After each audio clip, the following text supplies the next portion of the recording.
সন্ধ্যাবেলা হলেই আমাদের সবার পেটের মধ্যে শুরু হয় কি খাবো এই বায়না।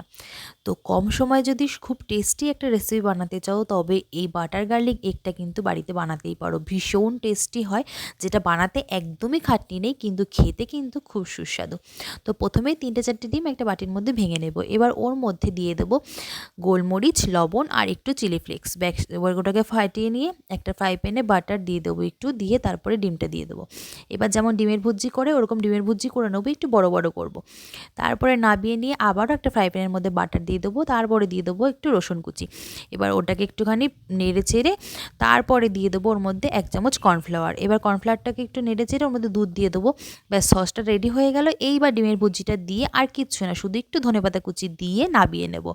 তৈরি হয়ে গেলে আমাদের বাটার গার্লিক এগ, যেটা বানাতে একদমই ঝামেলা নেই, কিন্তু খেতে কিন্তু অসাধারণ লাগে। একবার বাড়িতে অবশ্যই বানিয়ে দেখো। টাটা।